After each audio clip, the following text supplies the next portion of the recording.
অজয়ের বাবা মা সেজে আসা অভিনেতা এবং অভিনেত্রীর ছল চাতুরি এবার ধরা পড়ে গেল ঈশানের সামনে। হ্যাঁ বন্ধুরা, ভিডিওতে লাইক দিয়ে দেখতে থাকুন। যে মুহূর্তে কিনা ঈশান ওর এমপ্লয়ির কাছ থেকে এই দুজনের ছল চাতুরি সম্পর্কে বুঝতে পেরে যায়, ঠিক সেই মুহূর্তে যখন ঈশান আয়ুষকে বলতে থাকে যে ভাইটা যত শীঘ্রই সম্ভব তুই একবার অফিসে আয়, তো আমি তোকে কিছু দেখাতে চাই। অন্যদিকে যখন আয়ুষ সেখানে দৌড়তে দৌড়তে চলে আসে এবং সেখানেই যখন অজয়ের বাবা মা সেজে আসে সেই দুজন অভিনেতা এবং অভিনেত্রী এসে হাজির হয় এবং ঈশানের এমপ্লয়ি যখন বলতে থাকে যে স্যার ওরা দুজন চলে এসেছে, অন্যদিকে যখন তারা সেখানে আসা মাত্রই যখন বারবার করে এক্সাইটমেন্টে বলতে থাকে যে আমাদের কাজটা হয়ে গিয়েছে, তার মানে আমরা ফাইনালাইজ হয়ে গিয়েছি, তাহলে তো আমাদের আর কোনো রকম কোনো এলিমিনেট হওয়ার কোনো চান্স নেই, তাই না? তাহলে তো এই কাজটা আমরা পাচ্ছি, তাই না? কারণ তোমাদের কাজে খুব বেশি প্রয়োজন। অন্যদিকে যখন সেখানে ঈশান আয়ুষকে নিয়ে হাজির এবং বলতে থাকে যে ভাই তো তোর কী মনে হয় এদের দুজনকে চিনিস তুই? ঠিক সেই মুহূর্তে আয়ুষ যখন বলতে থাকে যে ঈশান তুই সব কী বলছিস বলতো, কালই তো আমার এদের সঙ্গে আলাপ হয়েছে, তাই না? তাহলে এরই মাঝখানে আমি ভুলে যাই কী করে বলতো? ঠিক সেই মুহূর্তে যখন ঈশান বলতে থাকে যে ভাই এটাই তো সবথেকে বড় গন্ডগোল হয়ে গিয়েছে যে আমরা এদের ছল চাতুরিটা ঠিক সেই সময় মতন ধরতে পারিনি, বিধায় আজকে এত বড় একটা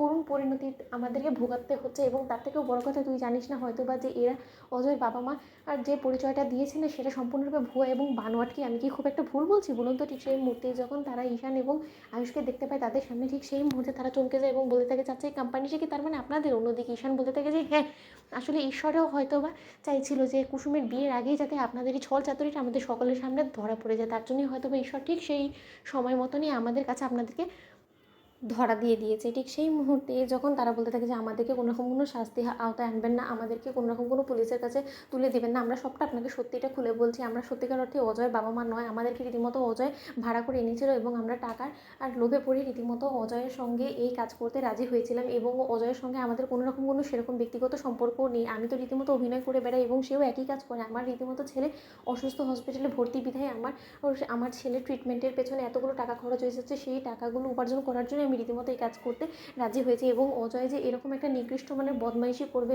তাও ওর কুসুমের সঙ্গে, সেটা আমি কোনোদিনও কল্পনাও করতে পারিনি। কিন্তু পরবর্তীতে আজকে সকালেও যখন আমাদেরকে সেই কফিনের লাস্ট পেরেকটা পোতার জন্য যখন আমাদেরকে সেই মহিলাটা আবারও সেই টাকা না দিয়ে সেই কাজ করানোর জন্য বলেছিল, তখনই আমরা বারণ করে দিই তাকে এবং আমরা বারবার করে তাকে বলি যে আমাদের টাকা যদি আমাদেরকে না সে পে করে তাহলে তার সম্পর্কে আমরা সকল কথা সকলের কাছে খুলে বলে দেবো।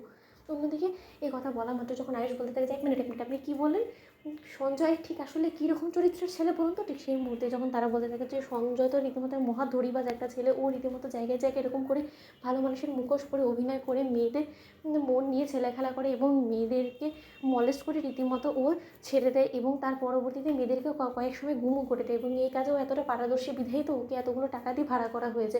অন্যদিকে যখন ঈশান বলতে থাকে যে ভাইরা আমি যদি খুব একটা ভুল না হয়ে থাকি না, কুসুমের একমাত্র শত্রুতে বলি নেই, তো বন্ধু লাইক এবং শেয়ার সাবস্ক্রাইব করো।